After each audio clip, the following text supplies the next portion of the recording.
Hey, Parkway Hills Youth. We are here doing our second interview, week 2 of our family reunion summer series. And I'm here distantly, a few hundred miles away, with my old friend, Nathan Nowell. Hey, Nathan. Hey man, how you doing? Good. How you been? Been pretty good. Kind of tired of this quarantine stuff, but I about think it. we all, man, I think we all are. So, Nathan, tell me a little bit about what you're doing these days. Where are you at? Yeah, so I am the student minister here at Heritage Baptist Church in Montgomery, Alabama. So, pretty interesting place to do ministry, but I love it. Great.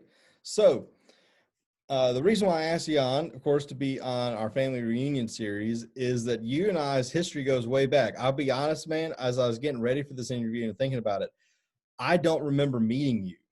Like I literally don't. You've just always been around.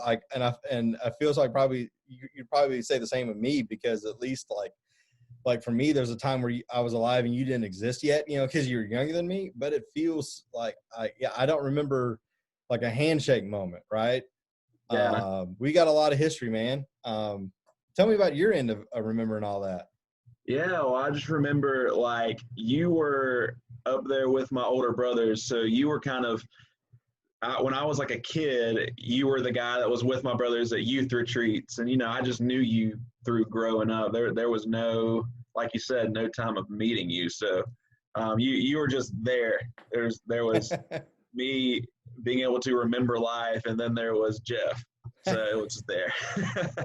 Yeah. So like for me, yeah, there's a time period where you were definitely Ross and Andrew's little brother who found Mountain Dew way too easily and way too quickly, and it was Mellow yellow, concerning. but Yeah, yeah. okay, my bad. Point being, but yeah, so we're doing this family reunion series this summer, and I brought you on to talk a little bit about looking at our wider Christian family in terms of age and the discipleship process.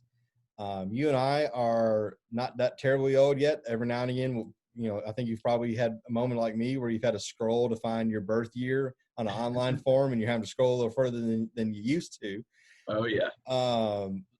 But we've also been in a time where we have ultimately kind of transitioned from being kids and youth in church and in a church, like literally the same church, the same organizational church, to a time where we are giving back to the church, and have kind of moved past that phase where going to church means like only receiving from church, only being on the educational and the upbringing side, to now where we're hopefully receiving from church, but also giving back.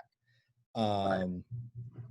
So we want to talk a little bit today about that process where you go from like a kid and like that student ministry range to a little bit older, and you're starting to kind of lead more and give back more, and now you're in the position where that's literally your job. And I think it's a lot of Christians' job. I would argue it's any Christian's job, and then obviously the particular circumstance of being a professional, a paid, youth minister, right? So thinking back to youth ministry, you grew up in the same youth ministry as I did, a few years younger than me. What stuck with you about youth ministry? What are the things that, like, you're sitting in your office and you're in your church where you're a youth minister now? What are those things that have stuck with you and have continued to influence who you are as a Christian and who you are as a minister? Um, Before we get too deep in the um, theological aspects of what's really stuck with me, I think one thing I realized then, and I realize even more now, is what literally stuck with me are my church friends. The friends I grew up with in church, I still talk to and I still communicate with, as opposed to my high school friends. So really just the friendships that I built during student ministry, just on a practical level, like that was huge for me, and that has literally stuck with me. Few things that have stuck with me. I would say when I was in ninth grade, I heard the gospel in its entirety for the first time.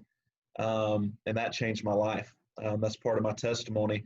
Um, that just stuck with me. Hearing that for the first time, not having this emotional reaction to it, but really understanding what Christ did for me, and what I'm supposed to do because of that, in following Christ. So that stuck with me. Another thing that stuck with me is I really struggled with um, assurance of my salvation. Um, so one thing that I was taught that stuck with me, and I think we've actually talked about, or we did talk about this a lot, was how my salvation is what Christ did for me and not what I do, when I constantly fail. Um, so I think those core beliefs that make me who I am in Christ um, have really stuck with me. Is that kind of what you're looking for there? Yeah, yeah. Because I mean, I can tell you the same things of there are a lot of things from youth ministry I don't remember. Like I don't remember every lesson from a youth ministry. I don't remember every sermon point, every retreat that I went on. But yeah, it's the same sort of thing, and this one something we talk about with our students and something we talk about our parents of our students as well, of making sure we kind of lean into those things that are going to stick with our youth. And I think, and you really just kind of backed up what I've been saying to our church as well, of like some of the individual memories are important, but what really matters is those things that you carry away with you. Some of those things just have a lot longer legs than others. And just to add on to that, one thing I remember just reflecting, just in these moments, like you said, I don't remember every individual lesson that was taught by Dane, who was our student or my student minister, and you worked alongside him. But what really stuck with me is how he was there. He was present. If I had a time to go, if I needed to talk to him, he was there, not brushing me off, just being there for me. And I remember not just him, but just people in my church were there for me. So that really stuck with me. I can't tell you what my sixth grade Sunday school teacher taught me on November whatever, but I can tell you that they were there for me. So that really Yeah, stuck. that's good. Thanks for that. So that's about when you were a youth, and the times that when you were a youth, and the times that we shared when I was involved in towards the end of your time in youth ministry. When I was there, I had by that point left the youth ministry, graduated from the University of Alabama, got into seminary, Roll Tide, and was finishing up seminary. And of course, as you remember, and some of my students may know already, I spent a couple of different times interning and working with First Baptist Dothan and working with the youth group, particularly during some times of transition in our church that you and I both grew up in.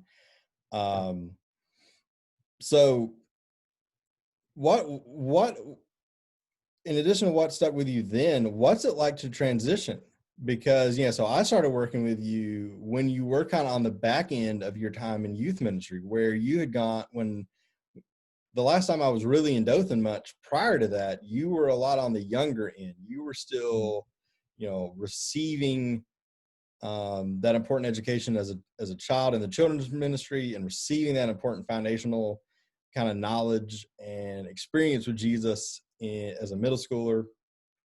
By the time I started was around the second time. I was starting to work with y'all more. You were kind of getting into that high school, late high school, hitting up on college kind of end, where we start kind of looking at you more for leadership. With some of our younger students, including that summer where I worked with y'all on some projects around the church, and then we started ultimately doing some community projects as well as a youth group in Dothan.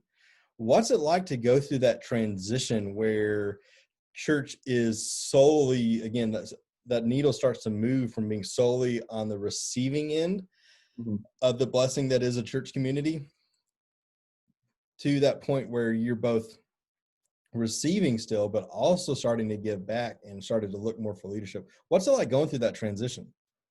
Yeah. So growing up and being on that full receiving end, I think one of the biggest things that looking back on, I realize is a lot really didn't depend on me.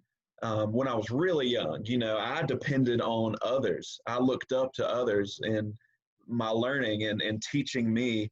And I remember there was this distinct moment when I was middle of my high school years, when I think it was you said, "Hey, we're going to go paint this house.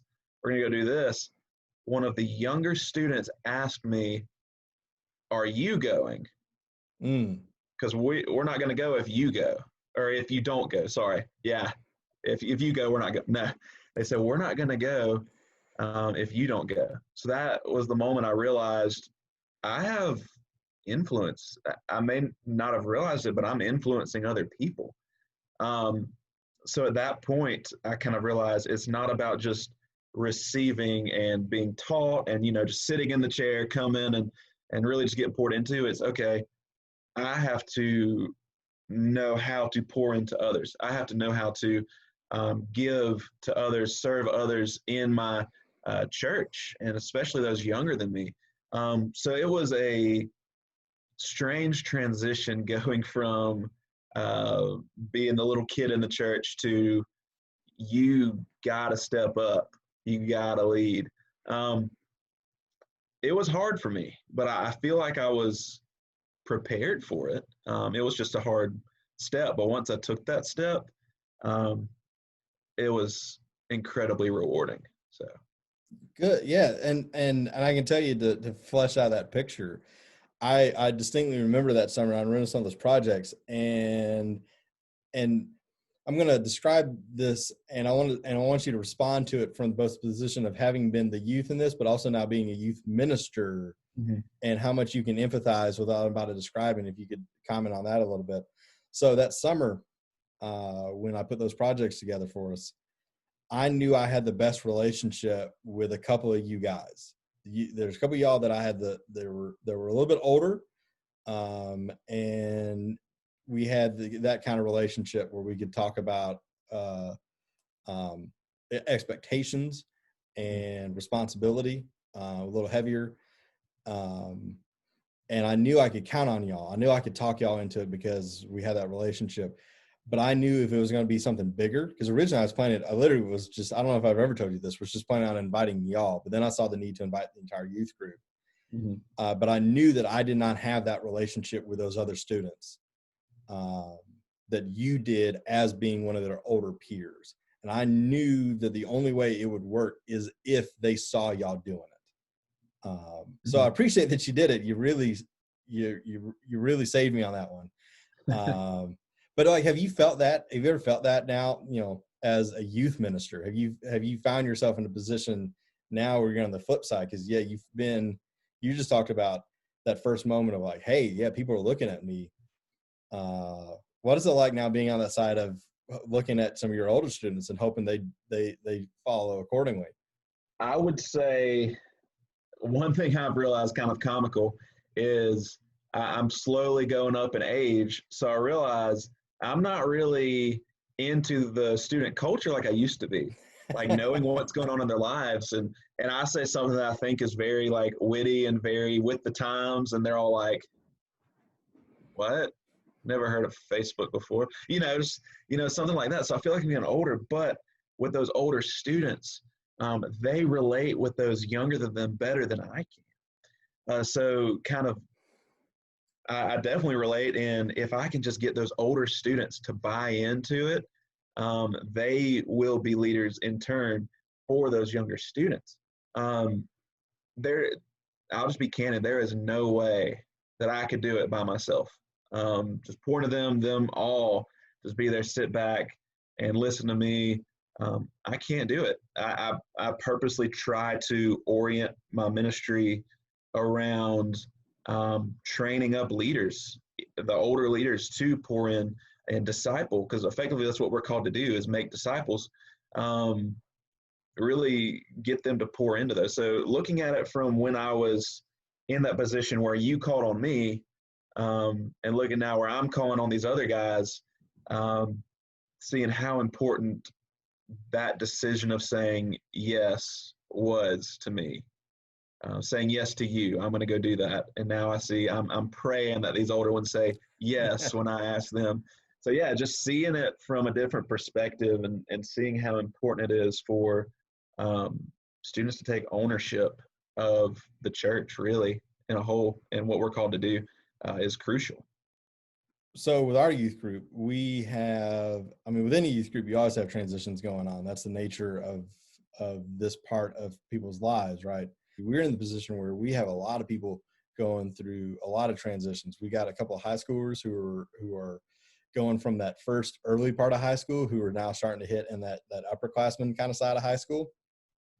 Then we have several students who are going from 8th grade to 9th grade. And depending on what school district they're in, they're either going straight on to high school or they're going to a preparatory academy kind of program. But what advice would you give them during this transition time, as again, hopefully that needle is starting to move for them in terms of the balance between receiving and giving back? What advice would you give our students who are going through this aging transition of kind of the main components I can see that are important are making sure that you're connecting with and being a good leader for those younger than you, and the importance of that, and also just making sure you stay fed so that you can be a good leader. Because just because we're expecting you to lead more doesn't mean that time of feeding is over. It never is. Right. My advice, I would say my single piece of advice that would encompass a lot would be, don't say, I'll do that later, or I'll do that tomorrow. Because tomorrow turns into a month, turns into a year. And if you are putting off learning how to feed yourself with God's word, and instead of depending on Geoff or depending on someone else in your church, if you put that off, say, I'll learn how to do that later, one day you're going to wake up and you're going to be graduating college and you have no idea how to feed yourself. You have no idea how to lead others. So my advice for you is to start now. Start asking big questions now. One of the big things that I got from Geoff that really stuck with me is whenever he would teach us, he would say, don't take my word for it, look at God's word. And if I say something wrong, ask me about it, talk to me about it, call me out on it. That was huge for me because it taught me to learn how to feed myself, study God's word for myself. I would take stuff that Geoff and others would teach, and I would go home and I would read the passage for myself, and I would learn, okay, let me kind of dissect this. Let me take in what I learned, and I learned how to feed myself. So yeah, don't put it off till tomorrow, because if you keep doing that, one day you're going to wake up and you never learned, and it's going to get to a point where it's just going to be more and more difficult. Start now. I don't care if you're a 7th grader or a senior in high school. Start now. Start learning how to feed yourself now. Don't put it off till tomorrow. And that's a real good word. And just to echo that last little part of that question too, just what advice would you give them in terms of what happens when they hit a new grade level, they hit a new age within the youth group, and those younger students start looking at them? Because like I said, we got a bunch going up to high school, and I think, and if I remember correctly, not this fall, but the next, we'll have a bunch, basically on kind of where we are as a church, we'll have a bunch of new members of like a large class of kids moving into the youth group out of children's ministry, at the same time that some of our current 8th graders are getting well into high school. Yeah, my advice would be, as you get older, know that you are living essentially in a glass box. Nothing you do will not influence others, or I guess I should word it without a double negative. Everything you do will influence others. People will see what you do. So live with that knowledge. Live that you're living in a glass box, no matter if you think you're living in private, or you think no one's looking at what you're doing and wanting to mimic that, or wanting to copy or look into your leadership. Know that people are doing that. People are looking up to you. So live like it. Live like the leader that Christ has called you to live. So, I mean, that'd be my advice. I learned, um, pretty difficult lessons from me making mistakes and realizing that those younger than me saw me make those mistakes. And then they were like, oh, he did it. That's okay if I do it. So live like you're living in a glass box. Know that people are watching you and learning from you. That's huge. Yeah, it really is, because I don't know if you've gotten to experience this yet, as you've talked to some folks who are maybe younger than you in youth group or some of the other churches you've been involved with in leadership with. But in my experience, it feels like anytime that I hear feedback like what you talked about, like the history of our relationship, when it comes of the churches I've worked with before in youth ministry or other parts of church life, or some of the grade school teaching I've done, anytime I ask what impacted people and what they remember about our time together, and if I didn't hopefully leave a positive impact, what was that positive impact centered around? And it almost feels inevitable that the thing that they cite, the memory they cite, is not what I expected. It's never the big grandiose thing. It's never like, oh yeah, it would be totally that big awesome thing I did that time. That'll be what they remember. And in my experience, it almost never is. It'll be something small like, hey, you were nice to me on a day that you don't know this, but I was having a really crummy day. And like, that's really humbling and awesome, but at the same time, almost kind of terrifying, because like, man, like I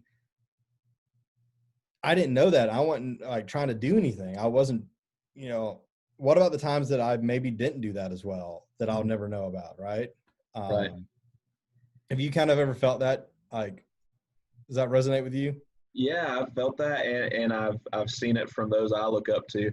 I've had many moments where a student will just, text me or call me and say, "Hey, thanks for sticking around an extra 5 minutes to answer this question I had." I didn't think anything of it, but that was huge for them. And on the flip side, with my student pastor growing up, one thing that wasn't a huge deal that really stuck with me and resonated with me is occasionally he would take us after school to go get donuts, like something so small, but something that really stuck with me. So you never know. You never know when those moments are going to come and what's going to stick with those younger than you. So. Yeah, really powerful lesson, one that I hope our students will remember and think about as they grow up in faith. Nathan, thanks again, buddy, for being with us today. This has been really great. Yeah, thank you for having me. Yeah, absolutely. Blessings on you and your ministry. Hey, Parkway Hills Youth.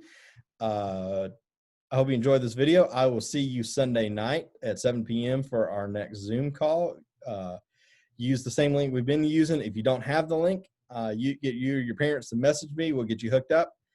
And be watching the churchwide newsletter this week for some important news about the way that we will be feeding and giving back to those less fortunate around us this summer here in the Jackson metro area. Parkway Hills Youth. I will see you Sunday night. Thanks for joining us. Bye, y'all.